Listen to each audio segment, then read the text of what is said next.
Stop looking for the perfect match. Use a lighter. Today, I'm going to recap a 1994 action thriller film called Speed. A quick warning, there will be major spoilers ahead. A security guard is checking a basement and finds a repairman who says he's just checking the wiring, but the man tells him he shouldn't be here and asks for a work order. The repairman stabs him instead. A meeting ends in a workplace as employees head into an elevator. Someone inside the building anonymously pushes a button and the cables holding the elevator break. The elevator begins to collapse. Police arrive on the premises to help. Lieutenant Mack informs his team that 13 passengers are stuck in an elevator below 430. The bomber demands $3.7 million, or he'll blow the emergency brakes of the elevator. The police realize they have 23 minutes left to take action. They can only reach the internal portion of the building through access panels, and the elevator hatch has been wired to trigger the bomb. Officer Jack and Detective Harry volunteer to check it out. Since the nearest access panel is on floor 32, they rush to get there and enter the shaft to find it on top of the elevator. The people inside worriedly ask what is going on. Jack and Harry tell them they work for LAPD and handle the situation by saying that it's just a malfunction. Meanwhile, the bomber, Howard, is intently listening to their conversation. Harry asks Jack what he would do if a gunman was using a hostage for cover at an airport while heading to the plane and Jack was 100 feet away. He says he would shoot the hostage in order to stop the gunman from boarding the plane and hurting the rest of the passengers. Harry thinks Jack is crazy.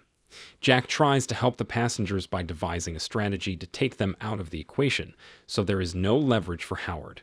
He suspends himself upside down with a cable and attaches a hook to the elevator. Howard hears them and blows the brakes off. The passengers in the elevator tumble down and panic. The hook Jack attached is connected to a crane, and due to a great amount of pressure, it collapses, thus making the elevator plummet before getting stuck again. Jack drills open the access panel and reaches out to the panic-stricken passengers. He proceeds to get the passengers out one by one. One woman, in particular, is terribly scared, but they manage to save her as well. Jack comes to realize that the bomber is within the building. They learn that he is hiding in the freight elevators and try to sneak up on him, but he opens fire on Jack and Harry. Howard ends up cornering them in the elevator and taunts Jack while holding Harry hostage. They move out of the elevators, and due to the desperate circumstances, Jack shoots Harry in the leg. Howard blows the place. Harry and Jack are receiving medals of valor for their bravery and service in an official ceremony. They are appreciated for saving the 13 citizens in the elevator. Howard is said to have died through his own bomb's explosion, but is actually watching the ceremony on TV, mockingly clapping. The police officers are celebrating their success. They realize they were lucky to make it through, as Howard could have blown them up.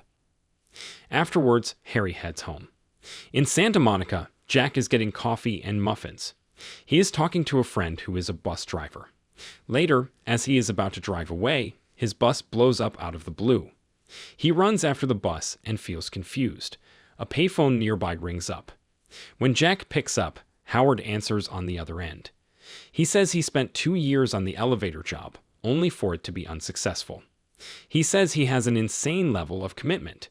He got Jack's attention by blowing the bus. He insists on getting his $3.7 million. He asked Jack what he would do if a bus had a bomb on it. The bomb blows if the speed goes below 50 miles per hour and is engaged when the bus first reaches that speed. Jack says he would want to know what bus it is. Howard tells him to play by the rules and tells him the location of the bus. He also instructs him that no passengers should get off, or he will detonate the bomb, and he needs the money by 11 a.m. A woman named Annie hurriedly gets on the bus running downtown from Venice. Jack is driving after the bus at full speed. Inside the bus, the people are calm and composed. Their main concern is reaching their destination timely, as they have to slow down due to the traffic. Jack chases after the bus anxiously and eventually gets out of his car as he runs toward the bus. He tries to tell them to stop. He struggles as he tries to communicate that he's with the LAPD, but they don't stop the bus. Jack forcefully takes a stranger's car and recklessly follows the bus. Meanwhile, the bus goes over 50 miles per hour, activating the bomb. Jack yells at the driver that there's a bomb on the bus and tells him to stay above 50 miles per hour. He gets in touch with Harry and informs him that the bomber is still alive. Jack manages to get on the bus and tries to inform the people of the existing situation. A man pulls out a gun on him. Jack pulls his gun out in defense. He eventually puts it away and tries to control the situation. As the man with the gun is calming down, a passenger, Ortiz, tries to get control of him.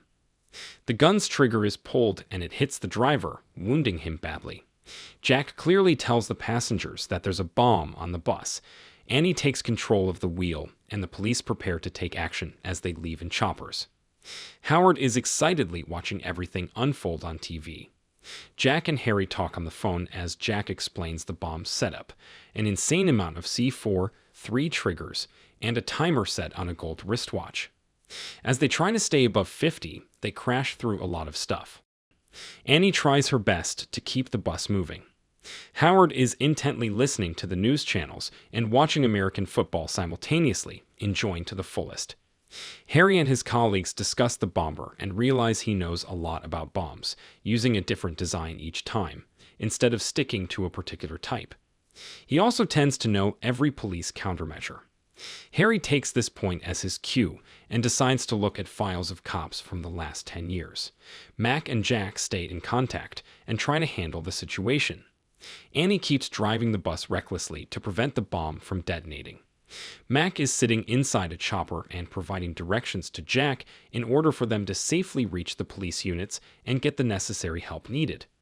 A very sharp turn comes around, but Jack and the passengers balance the bus and manage to make it past the turn.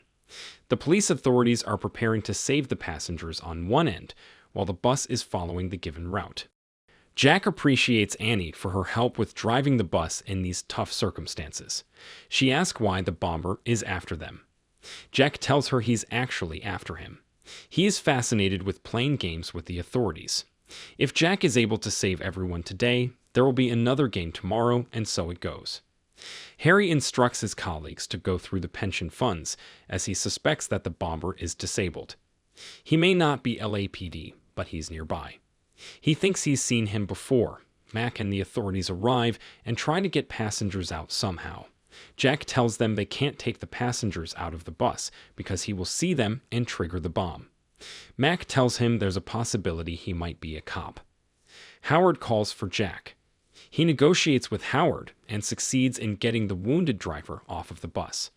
A woman on the bus named Helen gets desperate and tries to jump off in order to make it to the authorities safely, but Howard blows up the front of the bus. The woman falls out and seemingly goes under the bus. The passengers are anxious and start arguing with each other. The situation is tense. Jack checks up on Annie and consoles her as she is devastated. She is glad to be alive, but simultaneously feeling guilty. Jack tells her not to feel guilty because if Helen had gotten off, Howard would have killed them all. Mac informs Jack that unfortunately, there is a 50-foot gap in the road as the freeway is unfinished.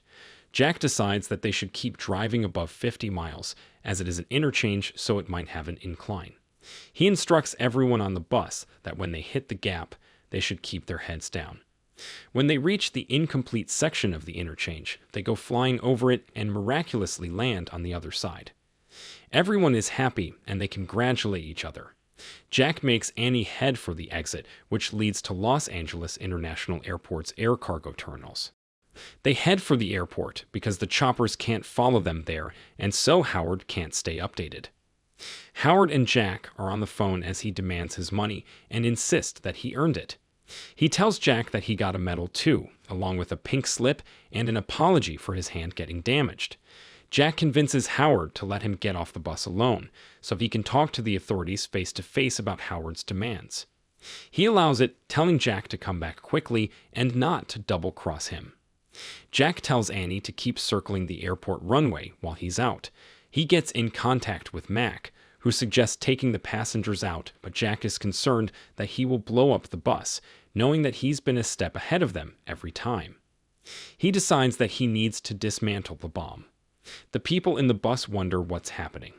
Mac tells Jack that they won't be able to hold steady for long. He says he just needs a few minutes. Harry is in touch with him through the phone. A cable is attached to Jack as he slides under the bus while lying on a mechanic's creeper. He works on dismantling the bomb with Harry's help and instructions. They realize they can't bypass it as it is a collapsible circuit. The authorities discover the identity of the bomber, a man named Howard Payne, who worked for Atlanta PD's bomb squad and retired in 1989 due to a small charge which left him with 9 fingers. Harry and his colleagues decide to go after him. Jack gets stuck under the bus and swerves constantly. Ordis volunteers to help him. The cable breaks. Jack tries to hold on, and while doing so, he punctures the fuel tank. Annie panics as she thinks she drove over him. He's barely holding on when Ortiz opens the bus floor and gets him out. Jack tells Mac to get help in order to deal with the fuel tank issue. Harry and his team invade Howard's house. He tricks them by planting a bomb inside the house. When it detects them, it goes off. Harry is killed in the process. Jack gets a call. He thinks it's Harry, but Howard answers instead. He informs Jack that Harry died. He tauntingly guesses that the watch he attached to the bomb, which was a retirement gift, led Harry to him. He threatens him once again by saying that if he doesn't get his money, they will all die. While talking, he refers to Annie as a wildcat. He mentions a location for dropping the cash. Jack notices Annie's University of Arizona shirt. He realizes that by wildcat, he's referring to Annie. This means he can see the inside of the bus. He has video footage, but no sound. Jack tells everyone to look normal and just stare ahead. They record a tape of the bus' seemingly monotone environment.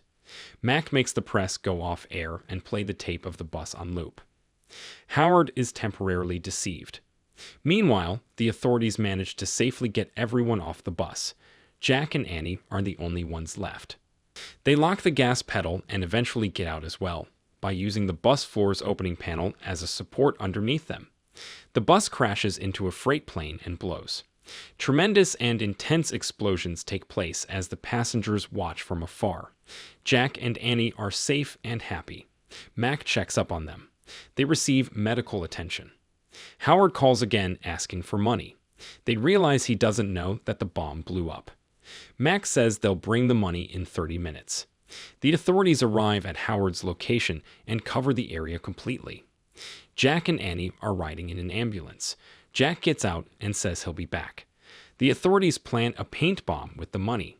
Sanitation workers drop the bags in the trash can.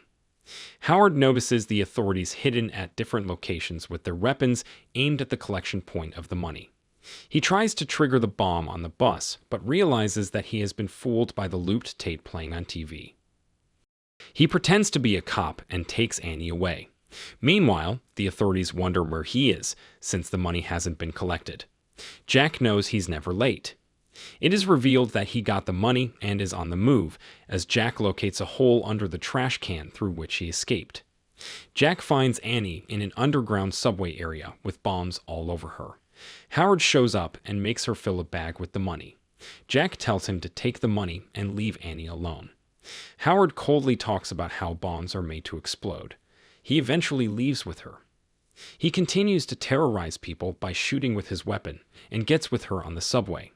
Jack manages to get on the train just in time. Howard kills the driver. He tortures Annie with his callous speech, telling her it'll hurt less if the bomb explodes. He finds the paint bomb inside his bag of money and gets frustrated. Jack and Howard have a one-on-one fight on the roof of the train. His head gets smashed against a railway signal and he falls off. Mac informs Jack that the track ahead isn't finished. They are unable to stop the train and have to jump off. The situation gets tough as Annie is handcuffed to a pole. They try to break her free, but it doesn't work. Jack decides to accelerate the train and take it as it comes. They sit and hold each other. The train hits the turn and breaks into several parts. The part containing them lands outside the construction area, on the road. They are happy to make it through and start kissing as people are mesmerized by how they survived. If you enjoyed this video, don't be shy, hit the like button, and if you disliked it, hit the dislike button twice, just to be sure. You should watch the full movie. Thank you very much for watching. Please subscribe for more video like this.